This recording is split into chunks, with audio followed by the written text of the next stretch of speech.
Are you experiencing the dark night of the soul? Are you experiencing ego deaths? And yeah, and if you are, this is probably a very lonely process. I'm actually going through it myself at the moment.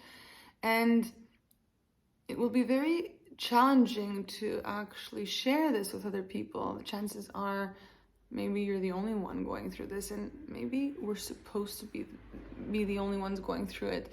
What I mean by that is that the whole purpose of the ego death is so that we release attachments on the outer world and let go of that victim mentality of, healing the drama triangle, the roles that we shift from villain, victim, and savior. So trying to use anything on our outer world as a gripping opportunity, like just so that our egos can attach and get saved from this process, will actually create the opposite outcome of what it is we want. So it's not going to be as smooth as we would want if we are not sliding through this process. Which, what I mean by that is, like, instead of wanting to resist whatever is happening on the body level, because whatever it is that is happening, we could find it on the body level, and then we can sink into it, surrender into this process through the body to make this process easier. And if you are connected to source, God, the divine, it would help a lot, or the inner masculine, divine masculine within, to just lean into this energy, to let go and surrender to that masculine energy of conscious presence, right? Consciousness and presence. And so what I have observed is that in these moments of the ego death, basically my soul, our soul is opening up the portals so that we can more and more connect to soul. So the ego death is a process in which the ego sees itself more and more, which means we are in a place, and congratulations to us, that we're more able to see more and more of our lies, more and more of our blind spots, our projections, and we are owning responsibility to grow through and from these projections.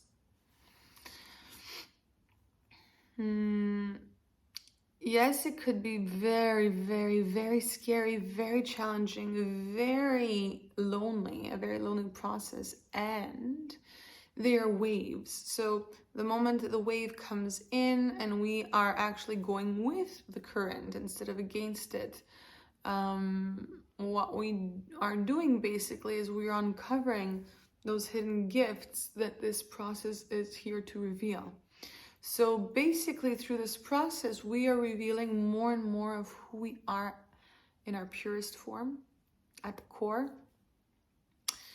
without those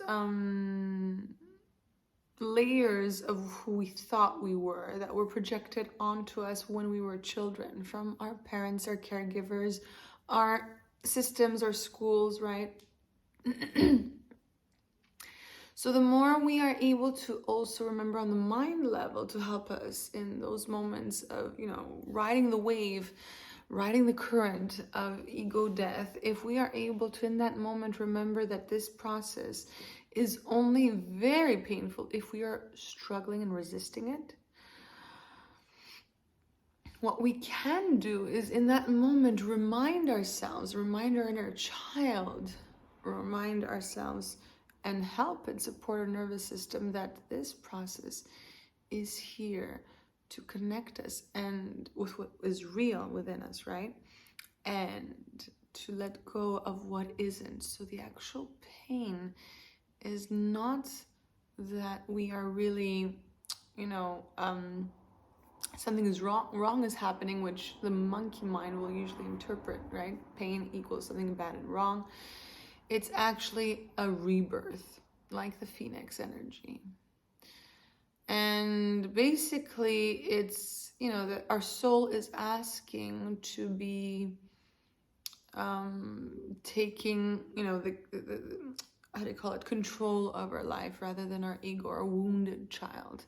So the ego, the wounded inner child, has been, for the most part of our lives, if not all, has been choosing our relationships, the kind of work we do, the amount of money we make, and this is on a subconscious level. So with the ego death, what we are doing is we are helping the healing process of the inner child, which is coming also from the ego death. Healing your inner child is not necessarily happening through the ego death. The ego death assists in the process of healing, right? Actually, ego death is helping us become more and more surrender. So it assists in the attachment that we've had, and of course that's coming from inner child wounds, right? Attachment styles. And it's actually assisting us to become more and more self-sourced, because that's what we are, but we have forgotten, and we tend to play out patterns of trauma, playing out the wounds of, our father wounds, our mother wound, and we're playing those dynamics again and again in our relationships. Now with the ego death, what happens is there's not a lot of room to really reenact those roles and those dynamics, because they are more and more revealed to us through this process. We get major aha moments, because you see the ego death is coming from, the place on our bodies that so the change is happening from a subconscious level, right? And it's coming, and it's actually changing the whole mind, the way we perceive the world, the way we feel, the way we are embodied. So the changes are everywhere. Now, if you are wanting to more and more support yourself here, what I would suggest that helps a lot is to actually help this process by reminding ourselves that this is the process we have actually asked for, because it is. So if, for example, we are looking for that, unconditional loving relationship that grows through the conditional part, right? There's no absolute of anything. If we're looking for to work in our mission, our life path, to live our life path, and we have been asking for more from what it is we have been experiencing until now, and we have asked to, experience a more fulfilling life, then ego death is part of the process to support us. Of course, when we are going through it, we are not experiencing this. We are not persuaded that this is what this is happening for, because it's scary, because it's painful, because it brings up the suffering that we have been, keeping well hidden inside. So in the moment that we are going through the process, it is maybe important to remind ourselves that it is safe. We can actually, caress our body, or, hold ourselves here, and reassuring the inner child that we are here no matter what happens, right? Even if there's fear, we're here.